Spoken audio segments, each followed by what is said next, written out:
अस्सलाम वालेकुम ladies and gentleman. आज का सेशन बहुत ही एक बर्निंग इशू है हमारी सोसाइटी का, सेकंड मैरिज, उसके बारे में है। द लॉ टॉक्स एक ऐसा मैं समझता हूँ कि प्लेटफॉर्म है कि जो तमाम लोग, चाहे वो जनरल पब्लिक हो, चाहे वो प्रैक्टिशनर्स हों, चाहे वो upcoming aspirants for the judicial exams हों, या चाहे वो लॉ के स्टूडेंट्स हों, उन सब के लिए एक इंफॉर्मेटिव और एक एजुकेशनल प्लेटफॉर्म है। इसका मकसद कतई जो है वो कोई मोनेटाइजेशन नहीं है।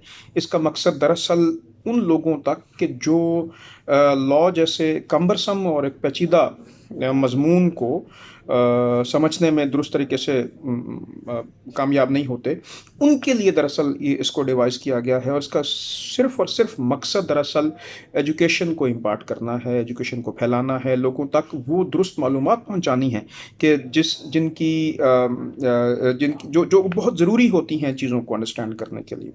मैं आज के इस टॉपिक को शुरू करने से पहले आपको बताऊं कि ये जो आज की वीडियो है, ये जो आपका सेशन है, ये दो लोग इसके मुहर्रिक बने हैं। एक जनाब कामरान खान साहब हैं, फैसलाबाद से हैं, वो प्रोफेसर हैं Punjab law college, Punjab college में।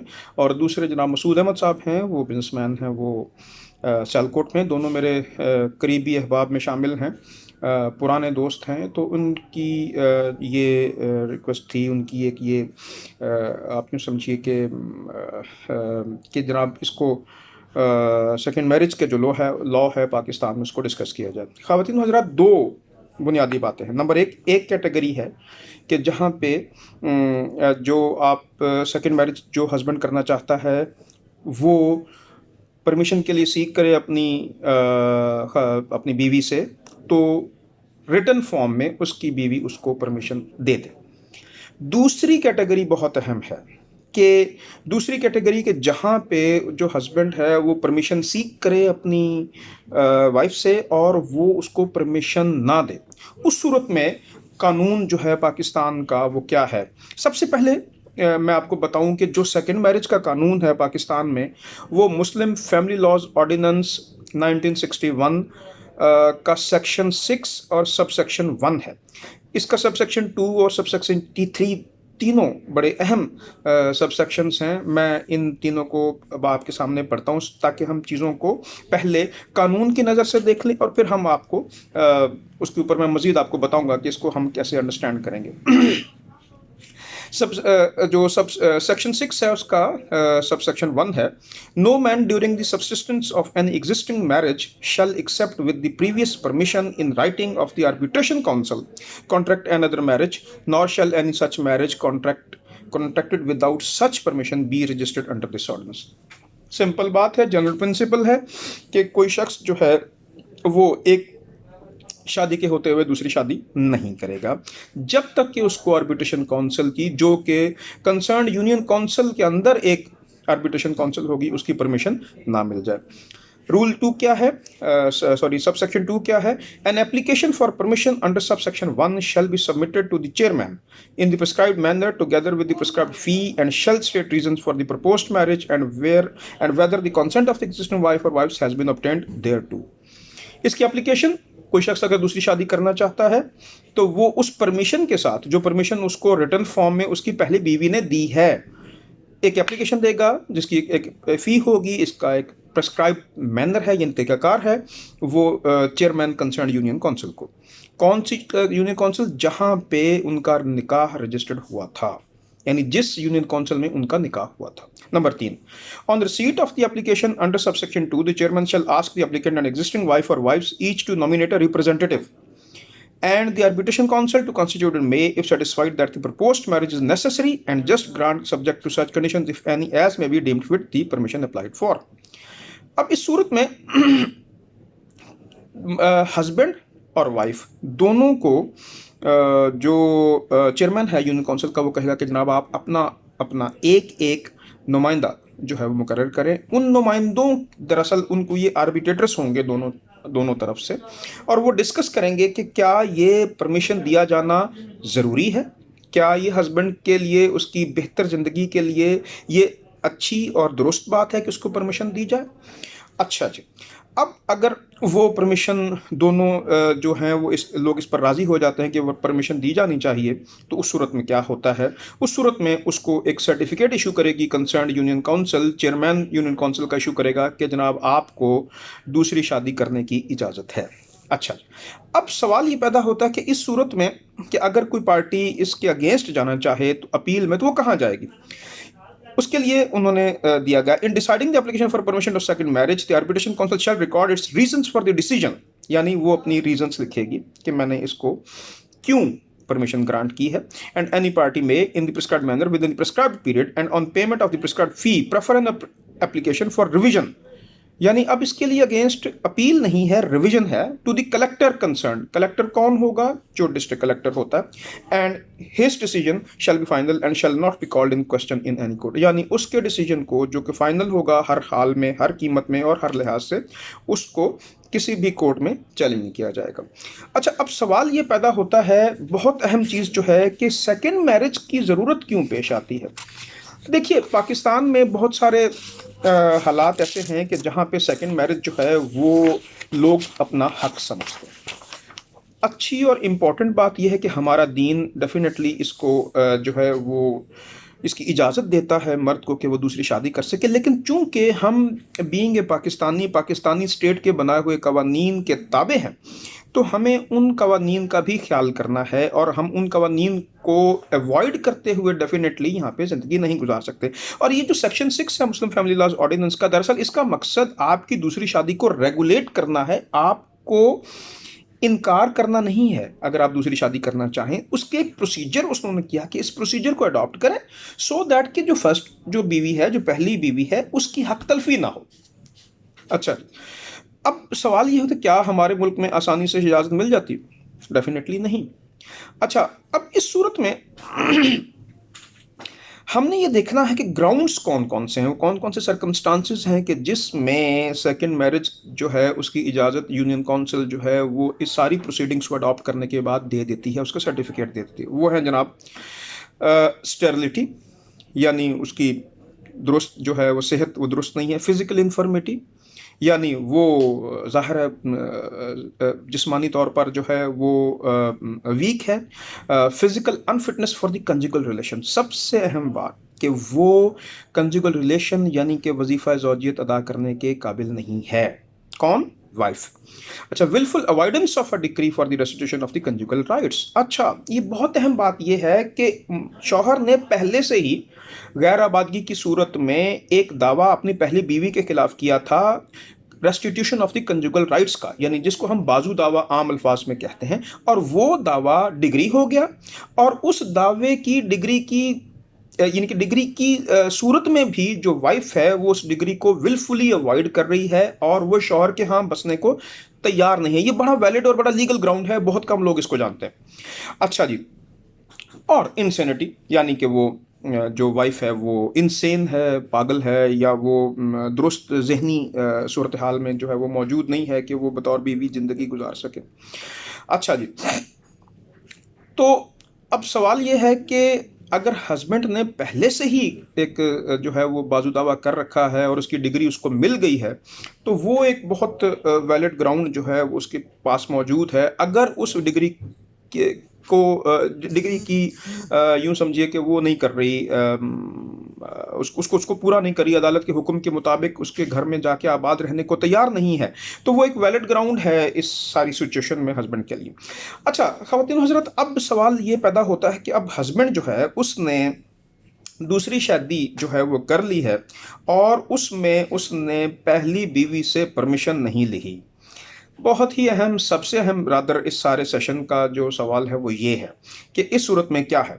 देखिए जी, मुस्लिम फैमिली लॉज ऑर्डिनेंस जो 1961 है वो कहता है कि जनाब आपको हर सूरत में परमिशन जो है वो लेनी है, और अगर आप परमिशन नहीं लेते अपनी बीवी से तो आपको 1 साल की जेल और 500,000 रुपीस यानी 5 लाख रुपए आपको जुर्माना किया जा सकता है।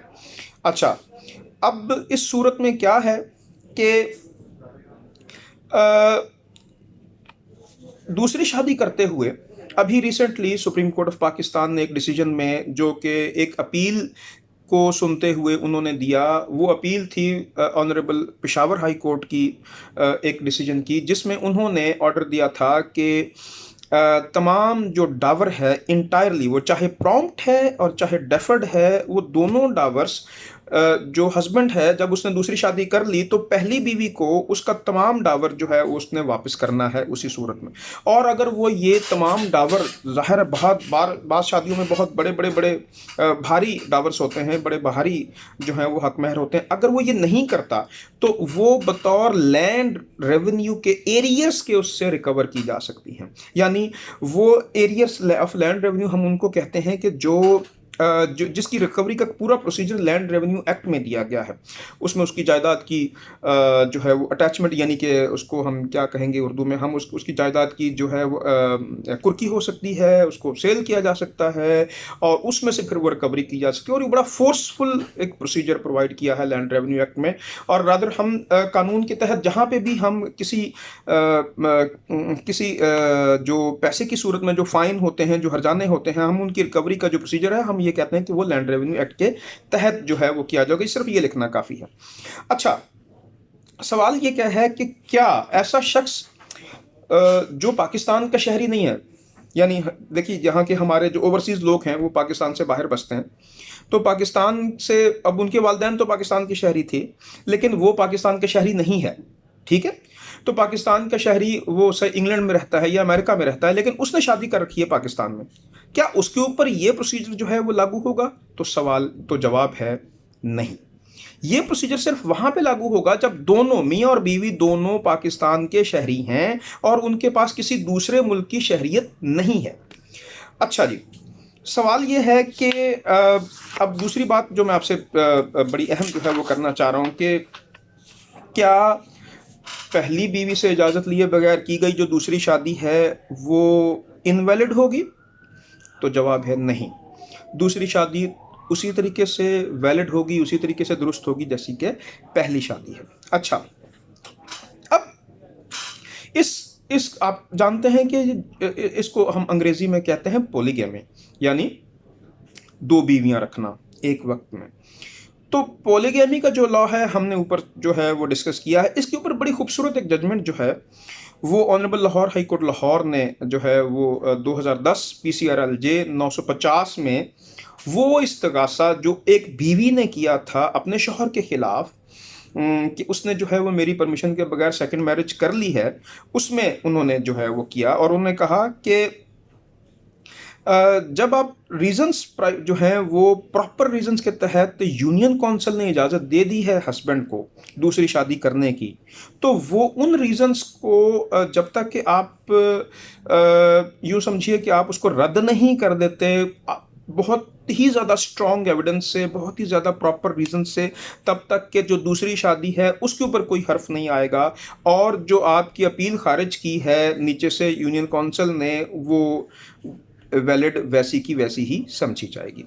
अच्छा, इस सूरत में मैं ये समझता हूँ कि अब तक जो बातें हमने डिस्कस की हैं उनमें अगर हम उसको सम अप करें, कंक्लूड करें, तो वो यही है कि पाकिस्तान में अगर कोई शख्स दूसरी शादी करना चाहता है तो उसको एक तहरीरी इजाज़तनामा दरकार है अपनी बीवी से, जो कि बयान हल्फी की सूरत में होगा। जो बाज़ार से हम स्टैम्प पेपर ख़रीदेंगे बयान हल्फी के लिए, बयान हल्फी के ऊपर बीवी इजाज़त लिख के देगी अपने शौहर को कि मैं इसको इजाज़त देती हूँ फ़लाँ रीज़न की वजह से कि ये दूसरी शादी कर ले। अच्छा, अगर वो इजाज़त उसके पास नहीं है तो उसे फिर यूनियन काउंसिल में अप्लाई करना होगा कि जनाब मुझे दूसरी शादी की इजाज़त दी, और वो अपने ग्राउंड्स लिखेगा, जैसे मैंने पहले डिस्कस किया, इंसेनिटी है, वो कंजुगल राइट्स अदा नहीं कर रही, वो इनफर्म है फिजिकली, या वो कंजुगल राइट्स की डिग्री को अवॉइड कर रही है, इसलिए मुझे दूसरी शादी करने की इजाज़त दी जाए। उस सूरत में वो एक आर्बिट्रेशन जो है वो काउंसिल कायम करेगा, जो चेयरमैन है यूनियन काउंसिल का, उसमें दोनों फ्रीकैन के एक एक नुमाइंदा होगा, वो नुमाइंदे आपस में डिस्कस करेंगे और फिर उसके बाद फैसला करेंगे कि क्या शौहर को दूसरी शादी की इजाज़त दिया जाना ज़रूरी है। अच्छा, अब उसके बाद जब उसको इजाज़त मिल जाती है तो फिर वो दूसरी शादी कर सकता है, वो वैलिड होगी, राइट होगी। अच्छा, अब सवाल यह कि क्या इस इजाज़त के बगैर उसने शादी कर ली तो वो वैलिड होगी? डेफिनेटली वैलिड होगी वो दूसरी शादी। शादी की जो लीगैलिटी है, जो वैलिडिटी है, उसके ऊपर उसका कोई असर नहीं है कि उसने पहली बीवी से इजाज़त ली थी या नहीं ली थी। हाँ, इस सूरत में अगर पहली बीवी इस्तगासा फाइल करती है उसके खिलाफ, तो वो 1 साल के लिए जेल जा सकता है और उसको 5 लाख तक का उसको जुर्माना हो सकता है, अगर ये साबित हो जाए कि उसने ना तो यूनियन काउंसिल से इजाज़त ली, ना पहली बीवी से इजाज़त ली। दोनों की इजाज़त मस्ट है। अब एक रिसेंट कानून में honourable supreme court of Pakistan ने ये तय किया है, ये यानी कि ये लागू कर दिया है कि यूनियन काउंसिल की परमिशन भी मस्ट है बीवी की परमिशन के साथ साथ। यानी कुछ ऐसे सूरत हाल भी, ऐसे वाक्य भी हुए कि बीवी ने तो इजाज़त दे दी लेकिन यूनियन काउंसिल ने इजाज़त नहीं दी। तो इस सूरत में डिक्लेयर किया गया कि नहीं, यूनियन काउंसिल चूंकि इस पर्पस के लिए बनाया गया एक इदारा है और कानून की प्रोसीडिंग जो है वो उसी सूरत में की जानी जरूरी है जिस सूरत में कानून ने उनको बनाया है या उनको बयान किया है। तो यूनियन काउंसिल की जो इजाज़त है वो भी मस्ट है दूसरी शादी करने के लिए। मैं इस पर आपकी आरा और आपके सवालात का मुंतज़िर रहूँगा। नेक्स्ट जो है सेशन इंशाल्लाह वो भी किसी इम्पोर्टेंट जो है वो टॉपिक को देख के, या लोगों की जो हमारे देखने वाले हैं उनकी राय जो है उनके मुताबिक जो है वो टॉपिक सेलेक्ट किया जाए। आपसे इजाज़त चाहता हूँ। अल्लाह हाफ़िज़।